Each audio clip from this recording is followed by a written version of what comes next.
بسم اللہ الرحمن الرحیم۔ باب چہارم، اسلامی معیشت کا اصول۔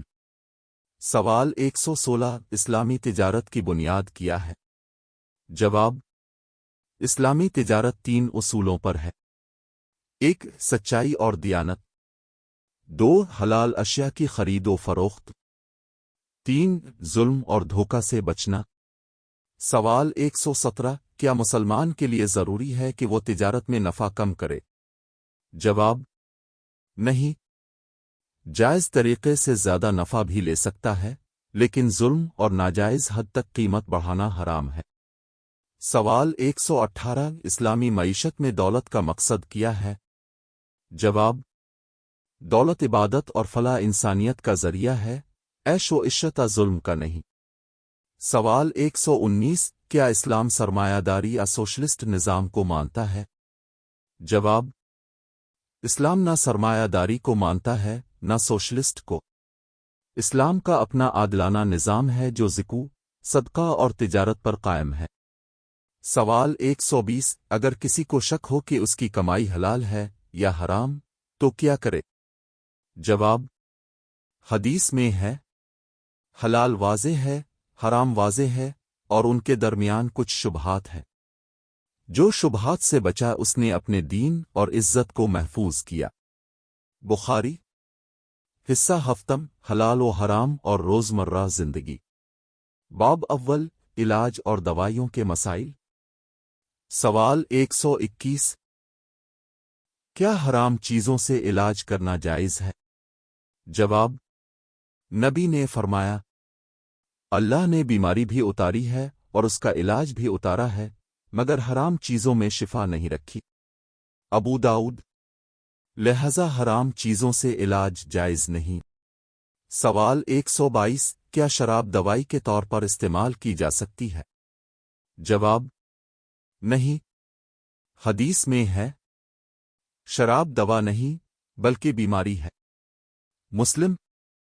سوال 123، اگر دوا میں الکحل شامل ہو تو استعمال جائز ہے؟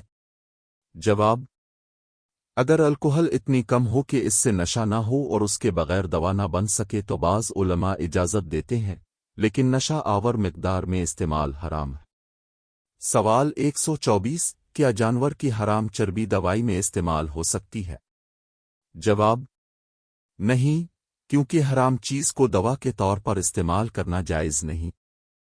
البتہ اگر کوئی اور متبادل نہ ہو اور جان بچانے کا مسئلہ ہو تو مجبوری میں اجازت ہے۔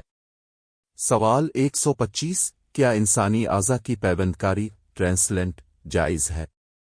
جواب: اگر کسی مریض کی جان بچانے کے لیے ہو اور شرعی اصولوں کے ساتھ ہو تو جائز ہے، لیکن تجارت کے طور پر اعضا بیچنا حرام ہے۔ باب دوم، لباس و زیب و زینت کے مسائل۔ سوال 126، کیا ریشم کا لباس مردوں کے لیے جائز ہے؟ جواب: نہیں، نبی نے فرمایا، ریشم پہننا اور سونا استعمال کرنا میری امت کے مردوں پر حرام ہے، مگر عورتوں کے لیے جائز ہے۔ ابو داؤد۔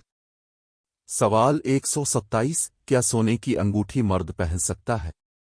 جواب: نہیں، سونا مرد کے لیے حرام ہے۔ سوال 128، کیا چاندی کی انگوٹھی مرد کے لیے جائز ہے؟ جواب: جی ہاں، چاندی کی انگوٹھی پہننا جائز ہے، نبی نے بھی پہنی تھی۔ سوال 129، کیا مرد و عورت کے لباس کا فرق ضروری ہے؟ جواب: جی ہاں، نبی نے فرمایا، اللہ نے ان مردوں پر لعنت کی جو عورتوں کی مشابہت اختیار کریں اور ان عورتوں پر جو مردوں کی مشابہت اختیار کرے۔ ابو داؤد۔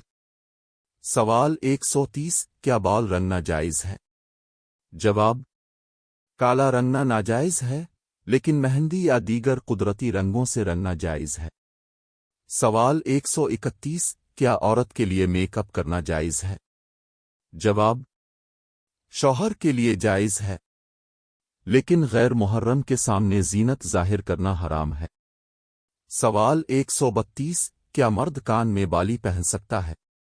جواب: نہیں، کیونکہ یہ عورتوں کی مشابہت ہے۔